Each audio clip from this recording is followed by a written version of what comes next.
Hi friends, আজ আমরা খুব সকাল সকাল লোকাল ট্রেন ধরে পৌঁছে গেলাম চুঁচুড়া স্টেশনে। আর সেখান থেকে একটা টোটো ধরে পৌঁছে গেলাম চুঁচুড়া ফেরিঘাটে, যার এখন বর্তমান নাম হয়েছে Naihati Boroma ferry service. Ticket counter থেকে 8 টাকা দিয়ে টিকিট কেটে নিলাম এবং ঘাটে যে লঞ্চটি ছিল সেটাতে গিয়ে উঠে বসলাম।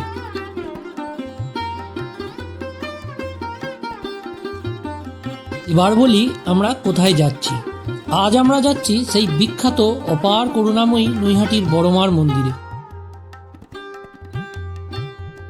সকাল সকাল লঞ্চ থেকে চারিদিকের মনোরম দৃশ্য দেখতে বেশ ভালোই লাগছিল। আর এই প্রাকৃতিক দৃশ্য দেখতে দেখতে আমাদের লঞ্চ এসে পৌঁছালো নৈহাটি জেটিতে। যেহেতু আজ মঙ্গলবার ছিল, তাই প্রচুর ভক্তের সমাগম হয়েছিল। রাস্তার দুপাশে প্রচুর পূজা সামগ্রীর দোকান রয়েছে। সেখান থেকে আমরা আমাদের পুজোর ডালাটা কিনে নিলাম এবং সেই বিশাল লাইনে গিয়ে দাঁড়িয়ে পড়লাম।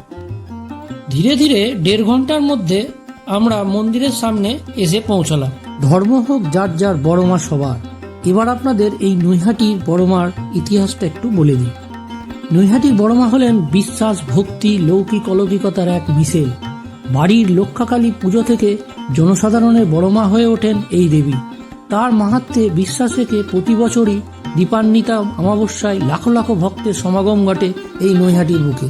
প্রথমে ভবেশ চক্রবর্তী নামে এক কালী সাধকের বাড়ির পুজো ছিল এই পুজো। তবে কথিত আছে ভবেশবাবু তার 4 বন্ধুর সঙ্গে শান্তিপুরের রাসের মেলা দেখতে গিয়েছিলেন, আর সেখানে বিশালাকৃতির রাধাকৃষ্ণের মূর্তি দেখে চমক লেগে যায় ভবেশবাবু। কিন্তু তিনি অবস্থাপন্ন ছিলেন না, অথচ বড় কালী পুজোর কথা মনে মনে ভেবে ফেলেছিলেন। সেই সময় তার কিছু বন্ধু এগিয়ে আসেন ওনাকে সাহায্য করতে। এরপরই বড় করে পুজো শুরু হয়, আর তখন থেকেই বিশাল উচ্চতার এই কালী ভবেশ কালী থেকে বড়মার নামে প্রতিষ্ঠিত হন।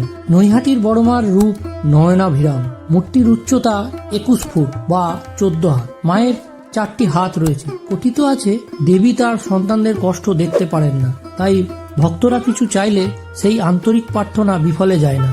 মনোবাসনা পূরণ হলে ফের ভক্তরা ফিরে আসেন। গত বছরই বড়মার পুজো 100 বছরে পদার্পণ করলো, তাই একটি নতুন মন্দির প্রতিষ্ঠিত হয়েছে। সঙ্গে মায়ের কোষ্ঠীপাথরের নতুন মূর্তি প্রতিস্থাপন করা হয়েছে, তাই দেবী এই নতুন মন্দিরে নিত্য পূজিত হন। মন্দিরে পুজো দেওয়া শেষ করে আবার আমরা 8 টাকা দিয়ে টিকিট কেটে নৈহাটি ফেরিঘাটে দাঁড়িয়ে থাকা লঞ্চে গিয়ে উঠে পড়লাম বাড়ি ফেরার উদ্দেশ্যে। এবার বলি নৈহাটির বড়মার মন্দিরে কিভাবে যাবেন।